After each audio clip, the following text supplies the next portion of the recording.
We are at the top of Monte Pellegrino for a really special reason.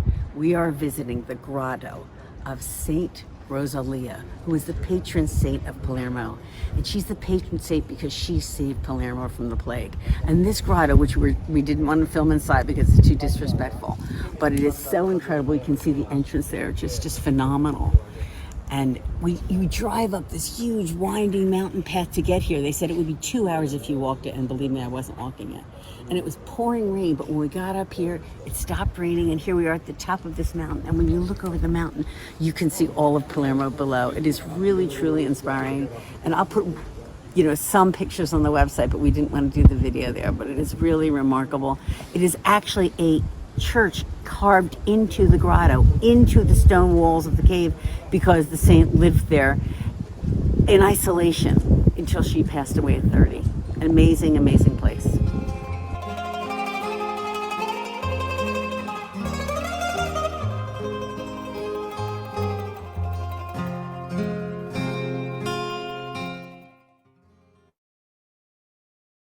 Well, that gives you a taste of what it's like. And I have some pictures here I want to show you. But I think the overarching point I want to make is that all of us love books. And so we love a good story. And the story of Saint Rosalia, which is this patron saint of Palermo, is actually a pretty good story. First, let me show you a picture of her. She's always pictured this way. She actually existed. She was a daughter of a nobleman and apparently very beautiful, as the legend says it.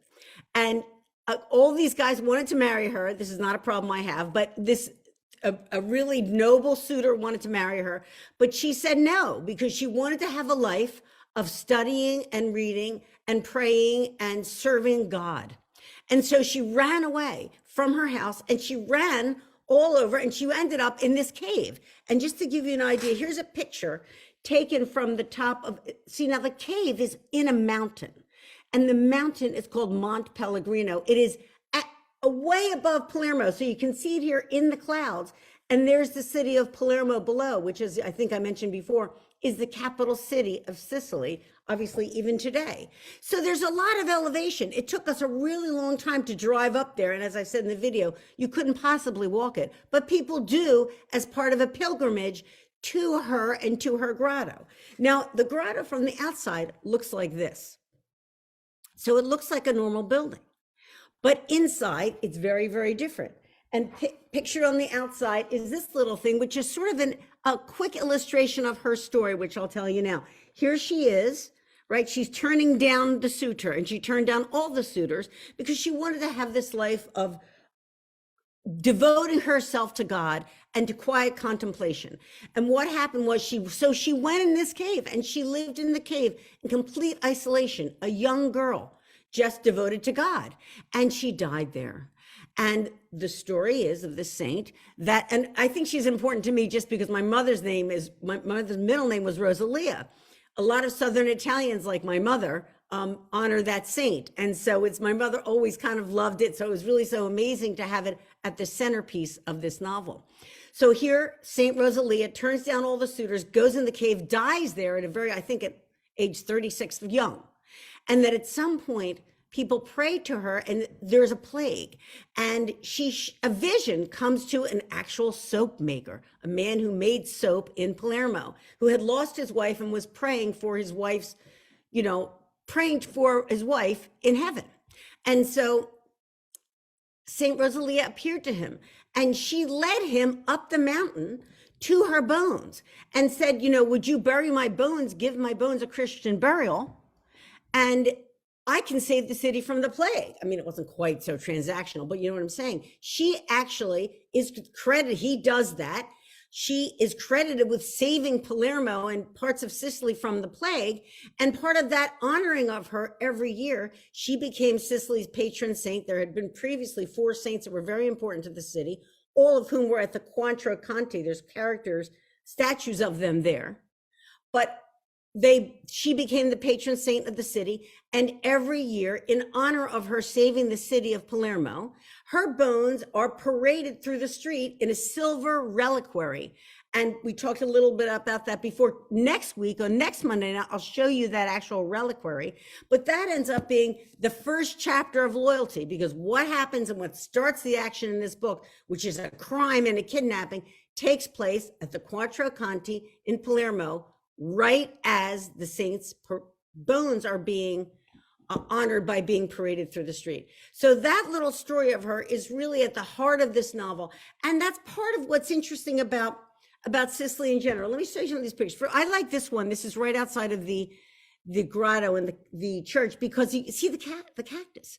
I mean, remember, we talked before, Sicily is not Italy. It is different. It had different colonizers. It's hot. It's parts of it are desert, parts of it are very, very dry. And I love that. But here's a really good example of how, here's the entrance to the grotto at the top of the mountain, right? You can see the arch. That's the entrance. Take a look at this, because this picture, I took these pictures, so I'm trying my best. You can see they're kind of, you get the idea though. You can see that the entrance is hewn right into the rock. That was her grotto, and they created a chapel for her there.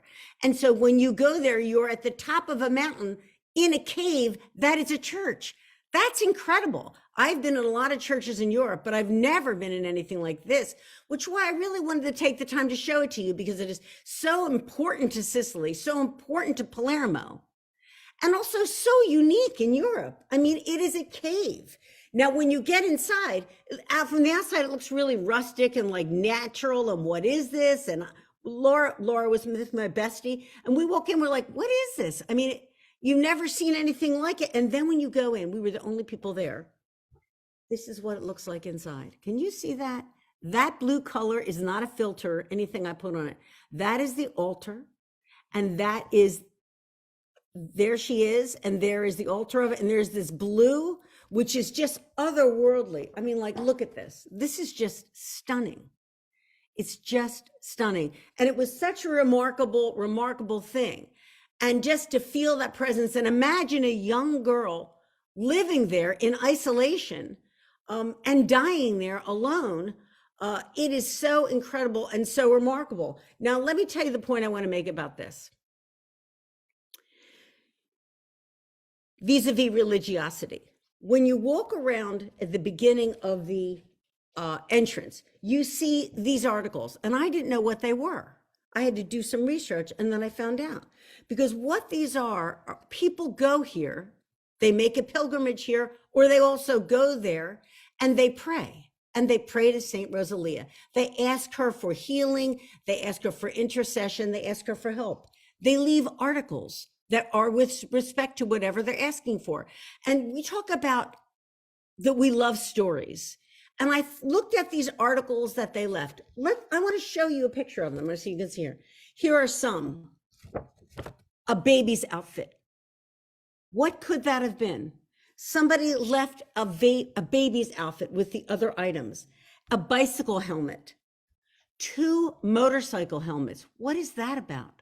What could be the story attached? Your imagination goes wild, doesn't it? You're like, what horrible thing happened? Was there a motorcycle accident? Did someone bring 2 motorcycle helmets and put them there at this altar that is in front of the arch on the way into the church? It's unbelievable. And you can see more and more of that. Here's something really poignant. I thought, here's the motorcycle helmets. Here's a child's brace, a little foot brace. What can that be about? What was that prayer about? What was that vow about? What was someone asking Saint Rosalia for that day? It's so heartrending. And interestingly, historically, there's something I wanted to point out, because do you see these silver things? You can't really see what they are, but you don't need to, because I'm going to show them to you in a minute. They're called ex-votos. Now, this is a tradition. This is modern. This was a year ago, right? But this is a tradition that goes back in time centuries in the church, happened all around places, but I'm going to stay with Sicily for a minute. An ex-voto is a Latin word. It's from ex-voto suscepto. It means of the vow given. For example, what it's for is, let's say this. Your ear is bothering you. You don't know how to cure it. You can't you pray to Saint Rosalia, please fix my ear. And then what do? You go to the grotto and you bring an ex-voto. What is the ex-voto in the shape of? An ear. A hammer, these are made of hammered silver. That's what you see at a distance. I couldn't get any closer, but I went in a store and I bought these. Everyone leaving, asking for help, for healing, for intercession, for someone else. My brother's ear hurts. How about this ex-voto? Each one of these is fascinating, so bear with me, because you never get to see anything like this. Of course, I bought a million. I mean, Sicily needs healing because I took all the stuff. But I'm like, this is incredible. It is the bottom half of a face. I mean, part of me says, well, that's very primitive. But part of me says that's very powerful. You're having a jaw problem. You're having a problem with your teeth. You go and you pray and you leave this. Look at this one. A foot. Got a bunion? I had a bunion surgery. I could have used this, right? You go there, you leave this as part of your prayer. Here's a back. Here's one that represents a back. It is a hammered silver. It's this big, and it is of a back. When you have back problems, you go and you pray for help and healing, and you leave this ex-voto. Here's an amazing one. I try to think which is my favorite. This is pretty close, but it's not my favorite. Look at this one. It's everything. This is the whole body, man. Like, don't play games. It's got a heart, it's got a liver, we got some intestines, maybe you're having some tummy problems. You get there, here's your duodenum. I'm just like to say that word, I don't really know what it is, but you get the idea. You're having problems, your body is having problems. It's part of a culture. They're not going to the doctor right away. And when you talk about historically, I mean, loyalty is historical fiction after all. What recourse did you have? We've talked in previous videos, by we, I mean me, about, how the hardship of living there, whether you're in a fishing village and you had danger. I mean, that's one of the things that I look at this, the outside of this is the, in front of the little, where the votos are left. Look at this. Remember we talked about the video in Porticello about how dangerous the sea was and how Sicily is surrounded by sea? Someone left a lifesaver. What's the story there? What kind of heartbreak is that about? Was someone lost at sea? I mean, it's just incredible. And so here's one, this one breaks my heart. A baby. What's this about? Is someone's baby sick? Or is someone praying for help conceiving? They sell this. Here's one. This was interesting too, and then I'll show you my other two. But I mean, bear with me. I thought, what can this about? Well, it's a head. And I thought, how else do you represent depression, anxiety, schizophrenia, other forms of mental illness? Something's wrong. And so you pray, Elaine, where do you get these votos? They sell them in stores, and they have since forever. You can buy them at churches, at least in history, I noticed that you could, in my research showed that you can buy them in churches, but I bought them in a store in Palermo. And it really wasn't that easy to find, but it was really, Laura and I walked around for about 3 hours trying to find them. Here's one that I think is so interesting. It's a house. What can this be about? Do you have trouble at home? I really don't think it's about construction. Although any of you have had construction in your house, it can be annoying. Maybe it's like, please finish my kitchen. No, but I mean, or it's just problem at home. My family has a problem. My house is not a happy one. Can you see that? It's actually of a small house. One more, eyes. I like this one because I have dry eye. And also you have dry eye. But this is probably my favorite one. Because first, I think it's beautiful. And it reminds you of the Sacred Heart. It's just so beautiful. Look at that silver. It's just stunning. And these weren't very expensive. I mean, they weren't like, it's not like heavy sterling silver. I think this was about $30. So it's not like, a huge piece of jewelry. But, when your heart is hurting, when your heart needs to be eased, to me, that's the purpose of, we all have whatever faith we have. The purpose of religion is to restore your faith, to ease your heart, to give you comfort. That's what I thought I was seeing. Here's a picture of Saint Rosalia. You can see this is how she's pictured as a young girl in her cave.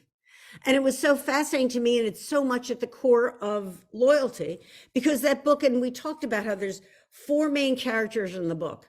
One is very devout Catholic, a believer in St. Paul. And Catholicism is so prominent in Sicily, wherever you go. There's Madonna, there's statues, there's churches everywhere. Less prominent are synagogues. Why is that? Because in the Inquisition, the Spanish Inquisition in the 1400s, that ended up spreading to Sicily, and Jews were actually expelled in their entirety from Sicily. They were tortured, they were killed, and they were forced to convert. And so one of the characters in the book, because I really want to talk about spirituality and talk about faith and the human soul, not strictly in terms of religion, but more in terms of this. What is your soul? And so one of the characters in the book is Jewish. And because he has to practice his religion in secret to the extent that he can, completely on his own, without a congregation, a rabbi, without holy books, without a kosher butcher, as best he can.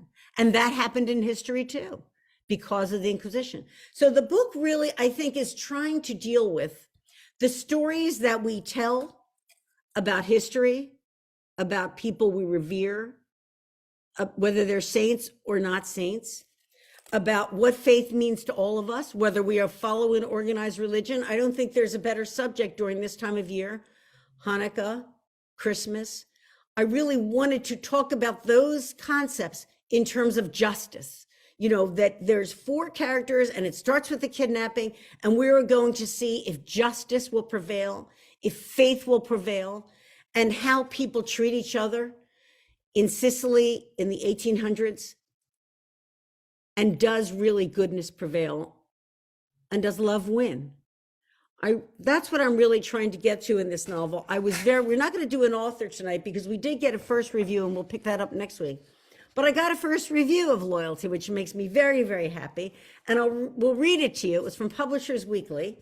And it said, Scottolini brings her characters to life, instilling them with wit and intellect as they navigate the corruption of Sicily's law enforcement. Historical crime fiction fans will be riveted. I was delighted. I was thrilled. I was amazed. Above all, I was grateful. And I'm grateful to all of you for coming tonight and watching this video. So I hope you enjoyed that. And I hope you feel the soul of this time of year. The whole spirit of Loyalty, and I mean in the novel, is about celebrating life. It's about celebrating life in an Italian way. Now, I know other cultures do it too, but I'm Italian. My mother's name was Mary Rosalia Lupo. So what I'm saying to you is that you can savor your life. You can enjoy the moments. You can have wonderful lemon biscotti. You can read great books. You can meet each other. You can have fun at the holidays. It doesn't always have to be stress. And you can have little corkscrews on your table that just make you smile. To me, that's what this is all about. It's really all about love. And I love you guys. I really do. And I appreciate how good you are to me, how good you are to Francesca, how good you are just to even to my dogs, to watch the dogs and say they're cute. I know how lucky I am in you, and I'm very, very grateful to you from my heart. So thank you very, very much for being here. Happy Hanukkah. Merry Christmas. I guess by the time I'll see you, it will be after Christmas, but I will think of you over Christmas. I hope you have a wonderful, wonderful time. From my family and Francesca to your family and to you. Thank you very, very much for your love. I return it 1,000-fold, and I appreciate all of you. Happy, happy holidays, everybody. And I'll see you next Monday night. Stay well.